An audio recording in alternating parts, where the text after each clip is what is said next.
Hello friends, my name is Dr. Rakhi Gupta and welcome to my module on managing human resource or just human resource management. As every time I tell you that before going on to the next topic, let's have a look as to what we did in the last one. So in the previous week, we talked about things related with maybe promotion, demotion, transfers, workers' participation in management, so on and so forth. The topic that I'm going to talk about today is also a very, very interesting topic. But before I start with this topic, I would like to bring it to your cognizance that the subject is entirely different. But I wanted to give you all an overview of the subject, so I thought of including it into this module. The topic that I'm going to talk about today is all about the industrial relations. However, there happens to be a separate subject of labor laws and industrial relations, or industrial relations and labor codes, by whatever name you want, you can call it. But my main motive is to give you a bird's eye view that this is also a part of HR, and if you are studying HR subject, at least you should have knowledge about bare minimum concepts of this subject. So let's go and check out this subject or the lecture on industrial relations. Now, my dear friends, when we talk about industrial relations, we also call it as employment relations, and it is a kind of a multidisciplinary academic field that basically studies the employment relationships. So, the other name for industrial relation is also employment relation. So, at any point of time, if you feel that you have read this word employment relations or industrial relation, not to get confused. Now, this, as you can see on the screen also, the term industrial relation, it comprises of two main words. One is industry, another is relation. So here industry refers to any productive activity in which the individual or the groups of individuals they are engaged, and relation basically means the interpersonal relationship that exists within the industry between the employer or the workmen. So either you call it workmen or you call it employees, is almost one and the same thing. But what is more important here to note is that since the new name is employment relation, it is actually taking a lot of precedence because industrial relation is often seen to have relatively a very, very narrow connotation. But industrial relation has frequently been concerned with employment relationships in the broadest sense. So that also includes non-industrial employment relationships. This is sometimes seems as paralleling a trend in the separate but related discipline of HR only. So we are not only concerned with the industrial relation, but since I told you this is like more of a broadest term, so any relationship that basically exists between the employer and the employee would be counted as an employment relationship. The HR employee relation manager directs the organization's employee relations function. They develop employee relationship policies, ensure consistent application of the company policies and procedure. Now, we know that when we are talking about the industrial relation, it's a very, very nice concept where we talk about the relationship. And since the new name is employment relationship, so it is not only confined to the industrial relationship, but now in the non-industrial relationship also. So even if anyone is working in any organization, in any industry or in any industrial unit or anywhere else, any kind of relationship that exists between the two, that would be counted as an employment relationship. So my dear friends, as you can see on the screen definitions, J.T. Dunlop defines industrial relation as a very, very complex interrelations among managers, workers and agencies of the government. Why it is very complex? Because every individual is a different person with different thought process, learning process, motivation process, and it is very, very difficult to understand them.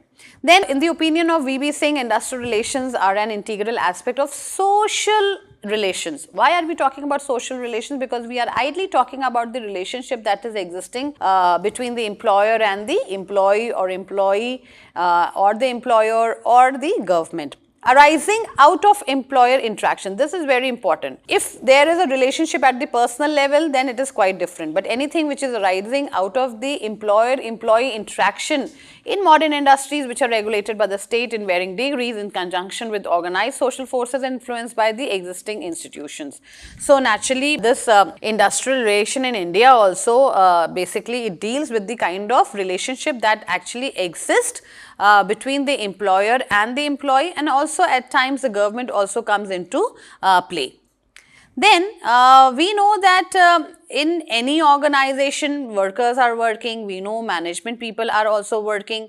So ultimately what is the most important part is that there has to be a coherence between the two, because both of them, they have different kind of weapons in their hands to get their work done. So ideally it's always believed that there should be a causal relationship between the employers and employee, or maybe the government and the employers, or maybe the government and the employees, or maybe different organizations which are actually working. So naturally one of the most important or crucial part is that we need to develop a very, very effective communication channel. So if the channel is very effective, so naturally a lot of misunderstandings can be removed, or we can say in other words that we can also ensure good mutual understanding and respect, and ideally improve the living and working conditions of the employees to maintain that kind of industrial peace. So, industrial relations is basically the relationship which exists between the employers and employees ideally, and this relationship is basically related with the work that people are doing. So, as I told you that the concept of industrial relation has a very, very broader meaning, and in a broader sense the term industrial relation refers to the relationship between the employers and the employees, between state and unions, and between employers and the government, so on and so forth. But however, it only relates with the relationship or relations of those who are associated with the industry. They may also be known as industrial relation. Then it is the most important type of relationship, and the relationship has to be very, very good. And why we talk about the good relationship? Because ultimately what happens is that if the relations, they are not good enough, they are not cordial, then naturally it will be detrimental to the interest of both the employer and the employees. Naturally, the employer is going to suffer more because a lot of money is at stake. The production process may be slowed down, they may be far behind their targets, or they may not attain their level of ROI or whatever it is. And if we talk from the point of view of the workers, so naturally since they are poor, they are illiterate, and of course they are the ones who are actually working. So definitely it is going to harm them also in some way or the other, and the biggest fear that people have in their mind is that they may be chalked out of their employment. So we see that industrial relation is the study of the complexities that exist in employment relationship. Please mind it that now new word is employment relations. So if at any point of time, if you see the word employment relations or industrial relation is more or less, it is not only confined to the industrial unit. It provides a guide to how employees and employers should interact. That means they are telling us, or they are giving us a view that what is the ideal way of dealing with each other. As I told you, both of them, whether it's the employers or whether the employees, they have their different weapons in their hands to get their demands fulfilled. So naturally, it is always expected that the management does whatever is expected out of them, and employees, they will do what is expected out of them. And now in broader sense, as I have been reiterating myself, that now it is on the broader side. It's not only confined to the industries or the factories, but anything which is apart from the non-industrial units also, they will also fall under the purview of the employment relation. So it is expected that both of them will follow, or they will behave in a manner which is quite conducive, and once they have that kind of conducive environment, both of them, they will be chasing the common goals of the organization, by which the conflicts that arise from such interaction can be resolved. My dear friends, if you all remember, we did chapter or we did a topic on grievance handling. So we know that as soon as the grievances, they are identified, they need to be addressed immediately, because if those grievances, dissatisfaction or complaints, they are not satiated at that point of time, or they are not nipped in the bud at that point of time, they would definitely take up a very, very grave shape in the form of a dispute, which is not at all desirable. So it says that the industrial relations is, or the employment relations is, again, there are a lot of problems that come in between the effective management. So naturally HR plays a very, very pivotal role in bringing about a coherence between the two. HR behaves as a mediator between the management as well as the workers or the employees or the workmen. So naturally, again, the most important thing is that the conflicts that arise because of the work environment environment or maybe anything related with the employment issues, they have to be solved at the earliest. If they are not done so, naturally it is going to be detrimental to the interest of both the parties. So it says that good industrial relations lead to what? It basically takes to discussions basically. So the best way to solve any kind of conflict is to have effective communication, as I told you. Therefore, the discussions are very important, because at times the management says something, the workers, they say something. So the best way is to discuss or to come to a common conclusion, or to understand what are the issues, how those issues can be addressed, and what best the management can do to satiate or satisfy the workers. And we all know what are the impacts of being a satisfied employee. Then any dispute over wages, working condition, promotion can be settled without a strike. So this is a new word for you all, that what is the meaning of a strike? Again, where people, they resort to different practices of harming the organization. They will stage a protest, they will not come to the work, even if they are working or even they are present in the organization or the factory, but they are not working. So ultimately there is a loss to the management.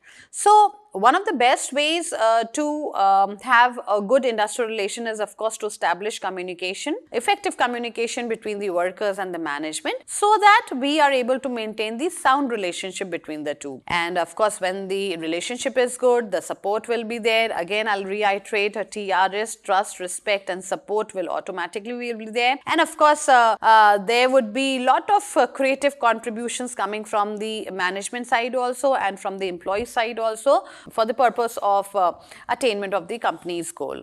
So this is what it actually, good industrial relations lead to discussions and dispute settlement, which is very, very important for the purpose of conducive environment, or maybe to have that kind of teamwork, or to have that kind of good performance, to have that kind of productivity, or we can say to improve the overall relationship that exists in the environment or in the organization.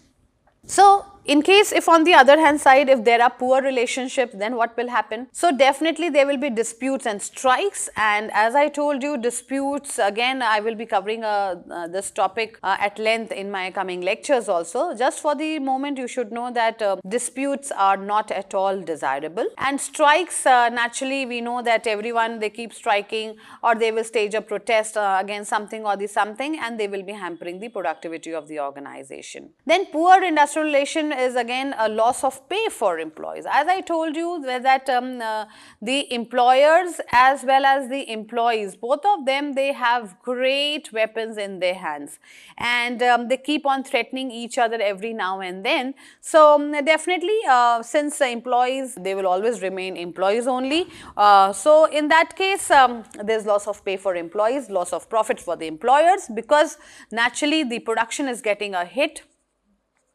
The production is getting a hit because of these strikes. And ultimately, the unhappy workers, they will be looking forward for new jobs. That means having those retention strategies or implementing those retention strategies would be highly a difficult task. Then, since we are talking about trade unions, I would like to give you the concept of trade union also here in the industrial relation, since we are talking about industrial relation. So basically, trade union is an organization formed by workers to protect the interest of their members. A trade union is an organization made up of the members, and its membership must be made up of only workers. So one of the trade unions' main aim is to protect and advance the interest of the members in the organization. So at times there are certain registered trade unions also, and there are unregistered trade unions, and there can be number of trade unions in an organization also. So people, they generally join the registered trade unions, and they feel that it's a kind of a platform for them to raise their voices. Then what are the functions of a trade union? Definitely to protect the rights of their members, because a lot of members, they are attached to the trade union, and trade unions are really very, very powerful.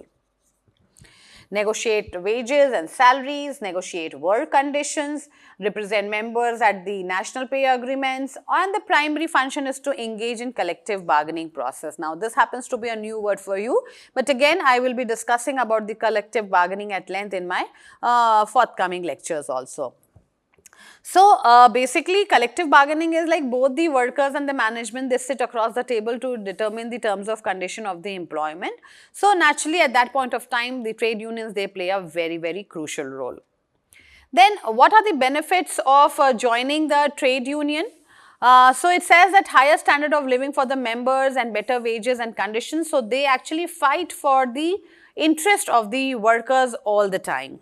And of course, it is only possible when they know that what are the ways by which it can be done. Because at times there are heated arguments between the management and the workers, and what happens is that there is a need to remove those bottlenecks and to bring them in direct contact. So once they are in direct contact, then negotiations can take place in a nice way.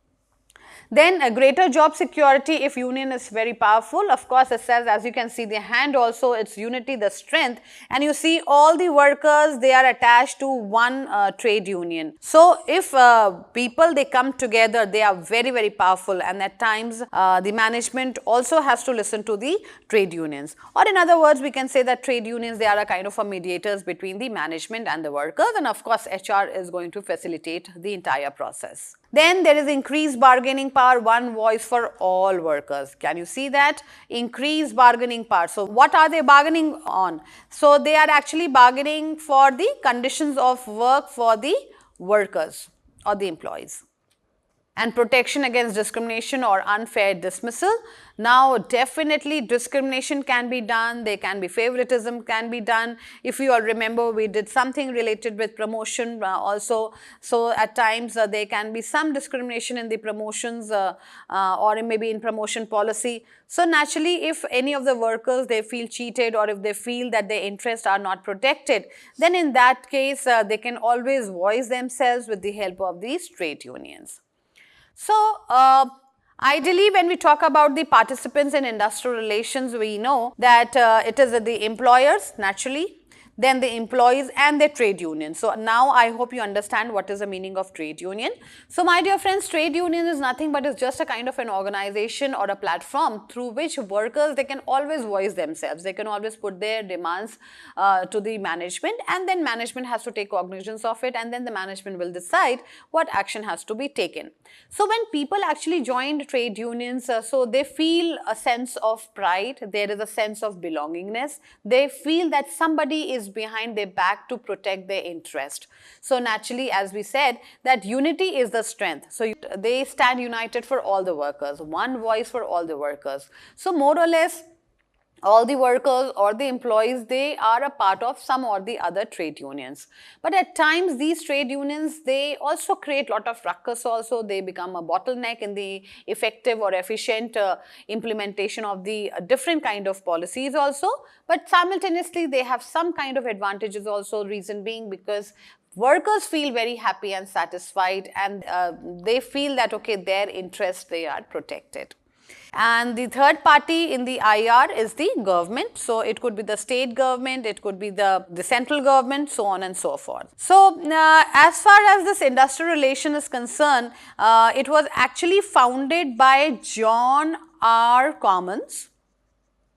When he created the first academic industrial relation program at the University of Wisconsin in 1920. So this concept of industrial relation is not new, but of course it's quite old. So there's an interplay or complex relationship that exists between the employer and employee, or maybe the government and the employee, or the government and the employers. So we also know that why government comes into play, because there are a lot of laws that have been actually enacted, and the government feels that, okay, those labor laws or labor codes, now we call them labor codes, they need to be implemented in the best possible way so that none of the employees, they feel cheated. So those were the participants.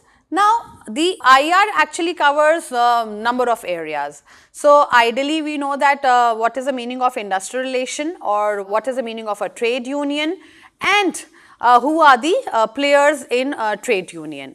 Now, what happens is that, of course, anything which is related with the work environment it's to be considered in the case of industrial relation, since we are only concerned with the employment issues, any issues related with the employment. So, as you can see on the screen also, The issues are like collective bargaining.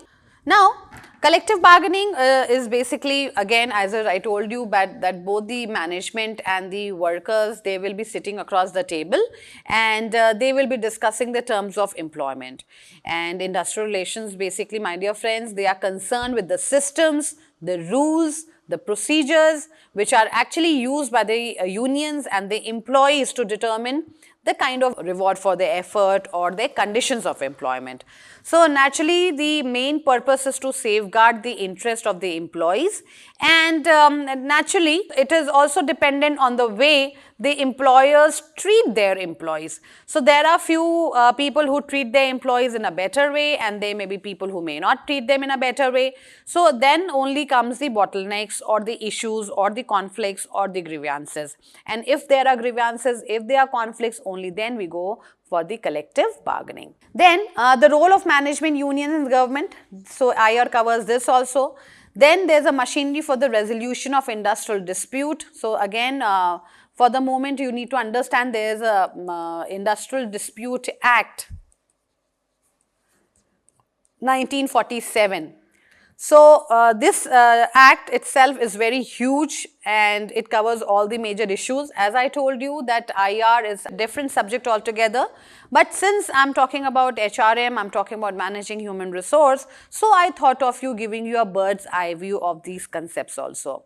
So IR basically covers the grievances. I hope you all know what is the meaning of grievance. This is just a kind of complaint or any kind of dissatisfaction that we have. And again, we have already done this lecture. If you are not well familiar, you can go back to the lectures and check it out. Then labor welfare and security. So labor welfare is of prime importance for the government. That's how the government comes into play. Then we know about the trade unions. So we know that trade unions, they are the ones, they are the organizations with which people are associated, and these trade unions, they have got a very powerful platform where thousands of workers and employees, they may be attached to them. Then we know about the labor legislation, internal social responsibility to provide some basic amenities apart from pay, protect the interests of the workers and the social welfare.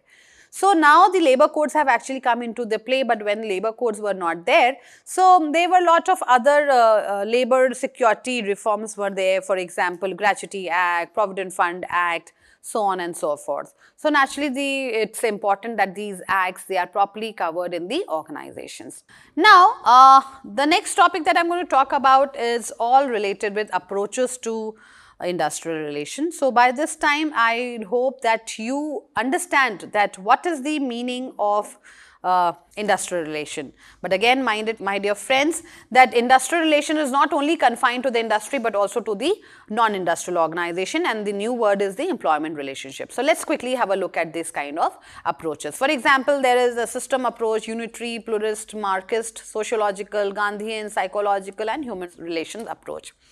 So the first one is the systems approach. For example, this system approach was developed by Dunlop, and he defines an industrial relations system in the following way, that industrial relations system at any one point in its development is regarded comprises of actors. So here he emphasized on the words actors, context, ideologies, which actually bind the industrial relations system together. And these actors, they are basically who? So if we talk about the actors, who are these actors or who are these stakeholders? So naturally, people who are working in the organization or people who are working in the industry, they will be the ones. So it is all hierarchy of managers and spokesperson, specialized governmental agencies, so on and so forth. So since this framework was developed by John Dunlop, so here the actors are there, the content is there, ideology is there, the process is again of the bargaining, conciliation, arbitration. These words, they are new to you, but of course I will be covering all these topic when I will cover about the industrial disputes. So again, they are the ways by which a dispute can be settled. These are the ways how the disputes can be settled, and then there are rules for the settlement also. So the system approach says that there is a system of analyzing the problems, and there are actors, and they are engaged in the settlement of the dispute. So these actors are managers, workers, agencies, and these actors are influenced by several forces in environment. They may be influenced by technology, market, relationship in the society, ideology, and then they can have a kind of a shared ideology also to come over and fight for their needs or rights. And then of course the network of web of rules which have to be followed. The next one is the unitary approach. The unitary approach is based on the strong argument there's only one source of authority, that is management. Management is the boss. According to unitary approach, management is the boss who actually controls the dynamics of decision making in issues relating to the negotiation and bargaining. That means unitary. Unitary means one. So they are not bringing into the play the role that the different workers they actually play. So under this approach, industrial relationships, they are grounded in mutual cooperation, individual treatment, teamwork, and the shared goals. So here again you can read that, but it is being criticized as a tool of seducing employees away from the unionism and socialism. It is also criticized as manipulative and exploitative. Since it is like where only the management is there, then management can actually exploit the workers, workmen, or employees in different ways. So it is not necessary that exploitation is always in the form of physical, but however it can be the talent exploitation, or it could be the work exploitation, anything. So you can see here that this is the management prerogative, that the management has a right to take decisions. Opposition to it, like formal or informal, is irrational. The other parties, they do not have any say. So this is the organizational system is in harmony. Conflict is unnecessary and exceptional, because here the boss is always right. Then next we have pluralistic approach. The pluralistic approach perceives that organization as collision of competing interest. Of course, the interests they will be clashing, where the role of management is to mediate among the different interest group. So trade union as legitimate representatives of employee, they are here. So it's all the concepts of trade union that we have discussed, they are a part of it. Then the next one is the Marxist approach. It's also known as the radical perspective. The Marxist approach is based on the proposition that the economic activities of production, manufacturing, distribution are mainly governed by the objective of profit. Absolutely. We all know that in any organization, when people are working, there are two main objectives for which they work. One is the profit maximization, and the second is the wealth maximization. So that is what Marxist also said, that people who work in the organization, they are working for one main objective, that is the profit. So here also the Marxists, like the pluralists, regard conflict between employer and employees as inevitable. So that means if people are working or the relationship is there between employer and employee, so naturally there will be some kind of conflicts, there will be some kind of grievances that will be coming up. So this is inevitable, that's what he says.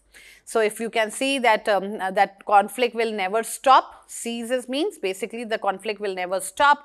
Conflicts can never stop until capital accepts that labor has a right and equal share in power. Production system is privately owned and is motivated by profit. So people are very well aware that if there are a number of people who are working, so naturally there will be some or the other fights. And IR is a study of processes of control over the relations. So they emphasized on processes of how, what, and why. The next one happens to be the human relations approach. So in the words of Keith Davies, human relations are the integration of people into a work situation that motivates them to work together productively, cooperatively, and with economic and psychological satisfaction. So this is very, very essential. So they are taking into cognizance the needs of the individuals also. So according to him, the goals of human relations are to get people to produce, cooperate, and gain satisfaction. So again, this is only possible when both the management and the workers, they work in coherence. And this human relation approach also focuses on the importance of people in industrial production. So ideally, it emphasizes the need to integrate the needs of individual with the needs of the organization. So if there is some kind of integration between the needs of the individual and the needs of the organization, only then this approach holds true. Then we have the approach which is known as the Gandhian approach. Here we know that the core of the Gandhian approach is in industrial relation, utility of non-violence. So whatever Gandhiji believed in, here we are just following the same, and this approach says that Gandhiji had immense faith in goodness of man. And he believed that many of the evils of the modern world have been brought by wrong systems and not wrong individuals. So ideally, he was in favor of the people. So naturally, if if people are there and if anything is wrong or anything wrong is being done to the people, that would not be acceptable. So ideally, what we can say in other words is that this approach actually focuses on using non-violence to resolve any kind of conflict in the organization.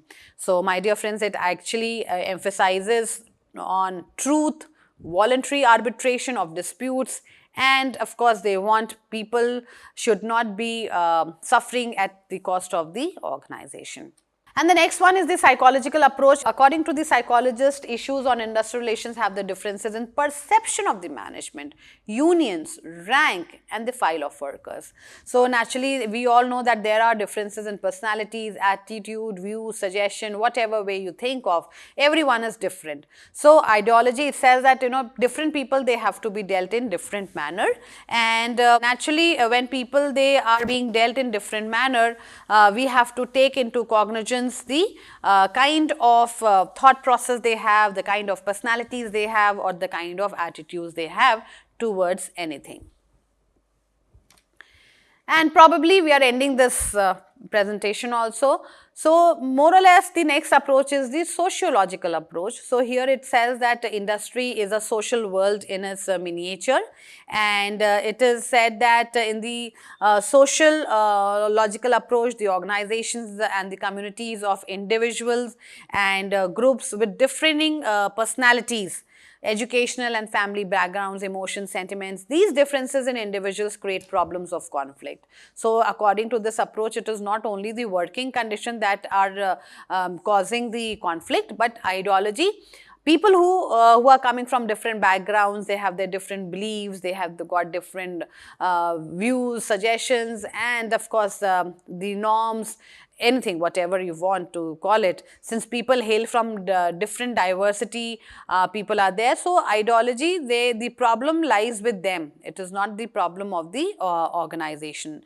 So it is said that the sociological approach, basically it focuses on the sociological aspects, and which actually builds the social structures within the industrial relationship, and more or less the problems that are caused because of the different background that they come from, because of the norms, values, customs, status, so on and so forth. So my dear friends, today I just gave you an idea about what is the meaning of industrial relation, who are the parties to industrial relation, and of course which are the different approaches which are applicable in the industrial relations. So I hope these concepts are clear to you. Thank you so much for watching this video. Stay tuned for the next one. Thank you so much.